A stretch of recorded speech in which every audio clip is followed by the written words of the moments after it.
Quienes nos escuchan seguramente tienen algún recuerdo, tal vez no muy grato, de cómo solían ser las clases de estudios sociales o de geografía en la escuela. Totalmente. Yo tengo varios. Era casi como un rito de paso universal. O sea, sentarse frente a un libro enorme, mirar un mapa en blanco y tener que memorizar una lista interminable de capitales. Fechas de batallas. Fechas, exacto, batallas históricas y los nombres de absolutamente todos los ríos. Y claro, recitarlos de memoria frente a la clase sin equivocarse en una sola sílaba. Era un ejercicio puro y duro de repetición. Sí. Uno terminaba sabiendo la altura exacta de una montaña al otro lado del país, pero... Pero sin tener la menor idea de por qué eso importaba, claro. Exacto, se evaporan los datos. Pero hoy tenemos sobre la mesa un material que propone hacer exactamente lo contrario. Bueno, vamos a desempacar esto. Adelante. Lo que estamos analizando en esta inversión de hoy es un documento de planificación didáctica y reflexión para docentes. Específicamente, es el currículo de cuarto año escolar en Costa Rica para las materias de estudios sociales y educación cívica. Proyectado para los meses de febrero, marzo y abril del año 2026. Así es. Y la meta de nuestro análisis de hoy no es únicamente hablar de pedagogía infantil, aunque descubrir cómo aprenden las nuevas generaciones siempre es interesante. Claro. La misión real aquí es entender cómo este plan está forjando lo que el texto llama ciudadanos globales. Queremos extraer lecciones valiosas porque resulta que este temario escolar es una hoja de ruta invaluable para cualquier mente curiosa en su vida diaria. Y al revisar las páginas de este plan, queda clarísimo desde la introducción que el objetivo central no es formar enciclopedias ambulantes. El documento establece que la misión fundamental del currículo es cultivar una ciudadanía responsable y solidaria. Ajá. Eso marca un punto de inflexión. Ya no se trata de llenar un recipiente vacío con información geográfica. Se trata de entregar herramientas para que el individuo sea un agente activo en su entorno. Y las estrategias que están usando con niños de 9 o 10 años, como el pensamiento sistémico o la curiosidad activa, son exactamente las herramientas que quienes nos escuchan necesitan para procesar el abrumador exceso de información hoy en día. Es una excelente forma de enmarcarlo, porque los adultos también solemos caer en la trampa de memorizar datos sin entender el sistema completo. Sí, nos pasa muchísimo. Febrero, el texto sugiere a los docentes arrancar no con una afirmación, sino con una pregunta. Una pregunta. Dice así: ¿qué preguntas harías sobre la sociedad y la historia local para descubrir más sobre el lugar en el que vives y cómo ha cambiado a lo largo del tiempo? Lo que me llama la atención de eso no es solo la pregunta en sí, sino lo sutil que es el cambio de enfoque. O sea, ya no es el profesor diciendo, abran el libro en la página 20 y vamos a leer sobre la historia de nuestra provincia. Ajá. Es ceder el control. Es decirle al estudiante, tú dime qué quieres saber. Lo fascinante aquí es que se está invirtiendo el modelo de autoridad del conocimiento. Al pedirle al estudiante que formule la pregunta, se está fomentando una curiosidad activa. El aprendizaje deja de ser algo que te sucede y pasa a ser algo que tú inicias. Me encanta esa frase. Y el documento no se queda solo en buenas intenciones. Propone vehículos muy específicos para materializar esa curiosidad. Uno de los elementos más recurrentes en el texto es la integración del arte. Sí, vi eso. El plan menciona explícitamente el uso de collage, dibujos, narraciones e incluso canciones para abordar la historia local y la convivencia. Ahora, desde fuera, alguien podría pensar que poner a los niños a hacer un collage en la clase de estudios sociales es... Solo una manualidad. Exacto, una manualidad para mantenerlos ocupados o que la clase sea más relajada. Esa es una concepción errónea muy común, pero pedagógicamente el arte aquí cumple una función neurológica y analítica profunda. El texto argumenta que el arte es un medio para sintetizar información compleja. Síntesis. Pensemos en los ejemplos que da el propio documento, como la resolución de problemas vecinales o la apreciación de la biodiversidad.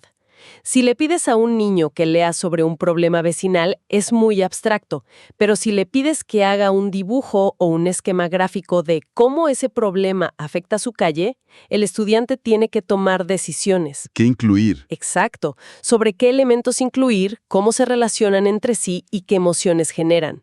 El arte obliga a la comprensión profunda. No es un simple adorno. Pero seamos un poco críticos por un momento. Eso suena fantástico en la teoría, de un plan de estudios, pero a los 9 años ¿realmente logran esa síntesis? ¿O no terminan simplemente dibujando la clásica casita con un sol en la esquina y un árbol genérico? Es un riesgo real si la instrucción es vaga, pero por eso el documento hace tanto énfasis en la mediación docente. El plan instruye a los maestros a dar pautas muy específicas y orientadas a la comunidad real del estudiante. Ah, ok. No les piden dibujar un paisaje cualquiera, les piden representar la dinámica de este barrio específico. Esa conexión directa con su realidad inmediata es lo que eleva el ejercicio de un simple dibujo a una herramienta de análisis. Claro. Y de hecho, esa idea de observar lo que tienes enfrente me recuerda a otra actividad del temario que está programada para abril, cuando abordan las formas del relieve. Esa es buenísima. En lugar de sacar un mapa físico del país y pedirles que se aprendan de memoria la altitud de una montaña lejana que quizás nunca han visto, la actividad propuesta sugiere que los estudiantes salgan y dibujen el relieve específico que hay alrededor de su casa o de su escuela. Me parece una forma brillante de anclar el conocimiento. Transformar al estudiante en un observador consciente de su entorno inmediato tiene implicaciones que van mucho más allá de la topografía. Superar la simple memorización de cordilleras y valles es el primer paso para plantar la semilla de lo que el documento denomina una conciencia ética e integral con el medio ambiente.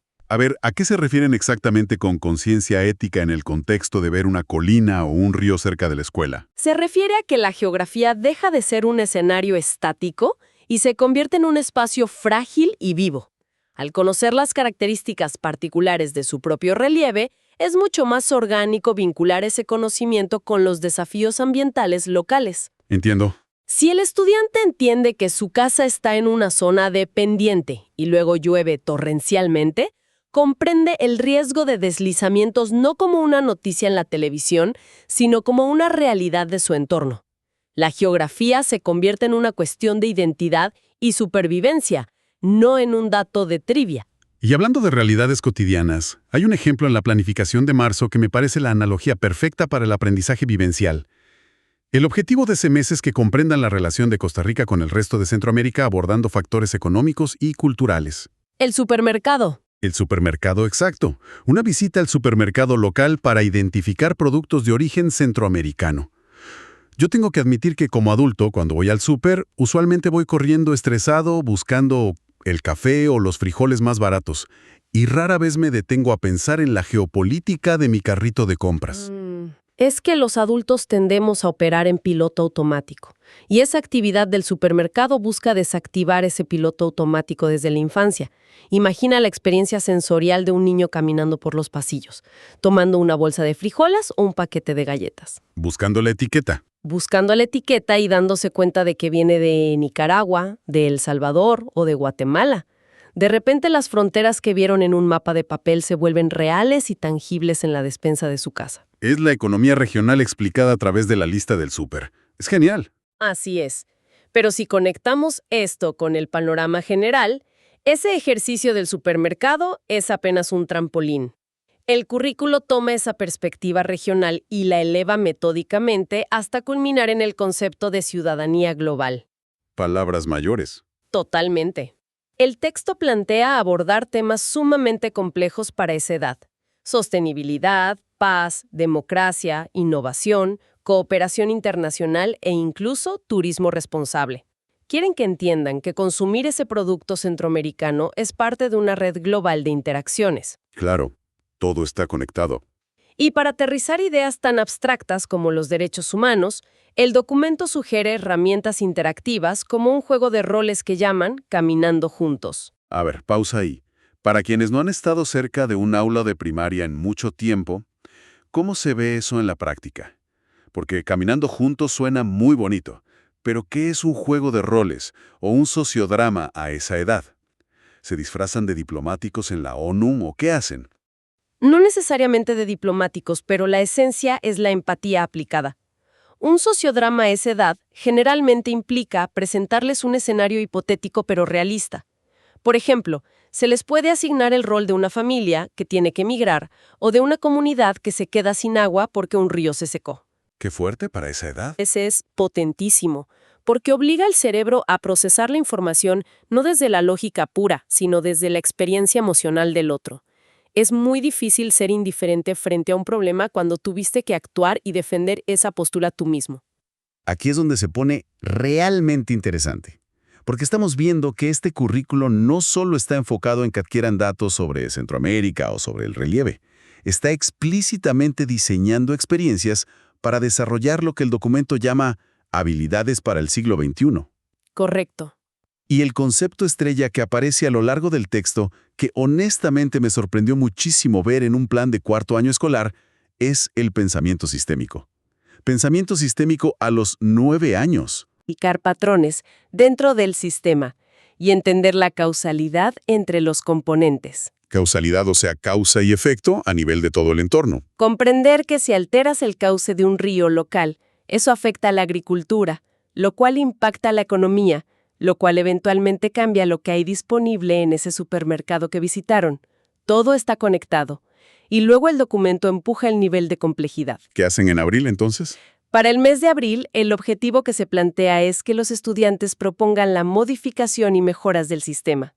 Ya no solo lo observan, sino que diseñan formas de optimizarlo. Entonces, ¿qué significa todo esto en realidad para la audiencia que nos escucha? Porque el puente hacia la vida profesional adulta es gigantesco.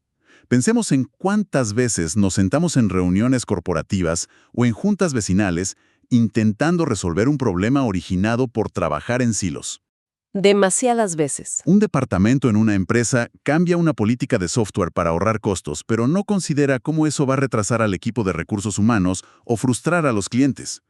Es una falla clásica del mundo adulto tomar decisiones aisladas sin prever las consecuencias en cadena. Exactamente. Lo que este currículo intenta es entrenar a estos niños para que nunca construyan esos hilos en primer lugar, porque su estructura mental ya concibe el mundo como un ecosistema interconectado. Esto plantea una pregunta importante, que de hecho es el corazón ético de todo este plan de estudios.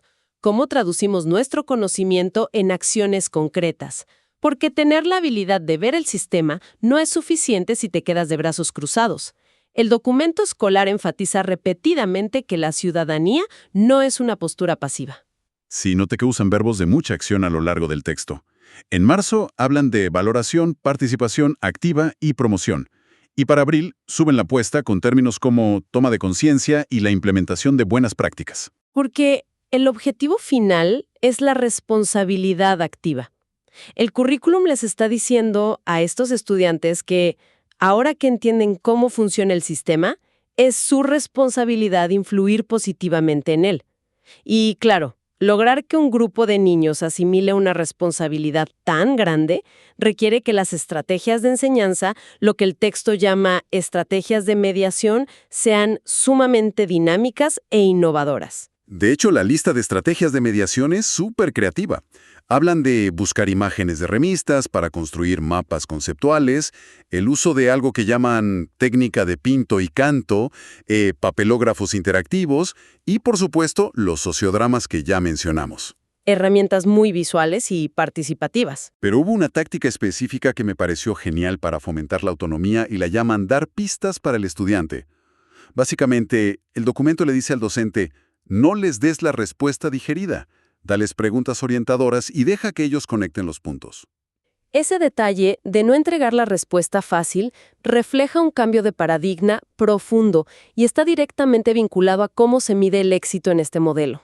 El texto pone un énfasis muy fuerte en lo que denomina evaluación formativa y coevaluación. Para quienes no han pisado un aula académica en décadas o cuyo único recuerdo de una evaluación es sudar frío frente a un examen de opción múltiple al final del trimestre, ¿qué significa exactamente evaluación formativa y coevaluación en la práctica? La diferencia principal radica en el momento y el propósito de la evaluación.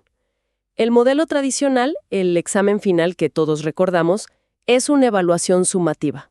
Solo mide qué tanto recuerdas al cruzar la meta. Te la juegas toda en un día. Exacto. La evaluación formativa, por el contrario, ocurre durante todo el trayecto. El documento escolar menciona el uso constante de rúbricas y escalas de calificación para cada actividad. Con una rúbrica, el docente no solo califica si el niño dio la respuesta correcta sobre el relieve de su comunidad, sino que evalúa el proceso. Investigó diversas fuentes, consideró diferentes variables, colaboró con sus compañeros. O sea, si califique el cómo llegaste a la conclusión, no solo el... No solo el destino final, exacto. Y asumo que la coevaluación es que entre los mismos estudiantes se den retroalimentación, ¿no? Así es. Lo cual refuerza esa empatía y pensamiento crítico colectivo del que hablábamos. Y lo más revelador de este currículo es que este nivel de exigencia y adaptabilidad no se espera solo de los niños. En la sección final del documento hay una reflexión y un llamado a la acción dirigido directamente a los docentes. Les piden que cultiven una mentalidad de crecimiento, o lo que en el ámbito corporativo solemos llamar el growth mindset. Me parece fascinante que el currículo formal exija que los profesores reflexionen continuamente sobre qué dinámicas funcionaron en el aula, cuáles fracasaron rotundamente y qué deben cambiar para la próxima semana. Es que los profesores ya no son vistos como autoridades infalibles. Sino como facilitadores que también están aprendiendo y adaptándose al sistema junto con los alumnos. Es un ejercicio de humildad intelectual necesario. Si queremos que los estudiantes desarrollen un pensamiento sistémico y cuestionen su entorno, los facilitadores tienen que modelar esa misma flexibilidad mental. Un profesor rígido no puede enseñar a pensar de forma dinámica. Para ir cerrando esta exploración, quiero que retomemos una imagen mental con la que concluye el texto fuente. Me parece poderosísima porque resume a la perfección el contraste entre la vieja y la nueva escuela. El documento invita a visualizar a ese estudiante de cuarto año y la imagen que proyecta no es la de un niño tenso recitando de memoria las altitudes de las cordilleras frente a una pizarra. Definitivamente no. La imagen es la de un estudiante observando la montaña o la colina que ve todos los días desde la ventana de su casa, sintiendo una conexión profunda con ella. Está entendiendo cómo esa montaña específica influye en las lluvias de su barrio, en la economía de su familia. Y luego, impulsado por una curiosidad genuina que nació de él mismo, se pregunta cómo puede contribuir a proteger ese entorno para que su comunidad sea más próspera y sostenible. Esa imagen es la síntesis perfecta de todo el currículo. El mayor insight que nos ofrece este documento es comprobar cómo una metodología intencional y bien estructurada puede transformar el conocimiento pasivo y estático en un verdadero poder de acción comunitaria. Es inspirador, la verdad. Lo es, y la gran lección para la audiencia adulta que nos acompaña es que esta transformación no tiene límite de edad. Ya sea gestionando un equipo en una empresa, participando en una asociación vecinal o simplemente consumiendo noticias, nunca es tarde para adoptar esta mentalidad. Observar nuestro entorno inmediato con atención, hacer el esfuerzo mental de trazar las relaciones causales de los sistemas en los que vivimos y asumir una postura de responsabilidad activa frente a esos sistemas son prácticas que nos blindan contra la apatía y la desinformación. Completamente de acuerdo. Y quiero dejar a las personas que nos escuchan con una última idea provocativa construida a partir de todo esto, para que la reflexionen durante su día. Si hoy en día, en el año 2026, las escuelas están entrenando metódicamente a una generación entera de niños de 9 y 10 años para que sean pensadores sistémicos empedernidos, para que no acepten las cosas como son, sino que cuestionen su entorno y busquen proactivamente modificar y mejorar los sistemas. ¿Qué va a pasar en 10 o 15 años cuando estos ciudadanos globales entren de lleno al mercado laboral o a la política tradicional? Es una gran pregunta. ¿Estarán nuestras viejas y rígidas estructuras corporativas y gubernamentales preparadas para recibir a una fuerza laboral que repudia el pensamiento en silos, que no acepta un porque así se ha hecho siempre y que exige soluciones integrales y éticas a cada problema? Va a ser un choque interesante. Es un panorama que, francamente, podría sacudir los cimientos de cómo hacemos las cosas. Ha sido un análisis verdaderamente revelador y nos deja mucho en qué pensar. Sigamos observando, conectando los puntos y, sobre todo, sigamos cuestionando nuestro propio entorno. Hasta la próxima exploración.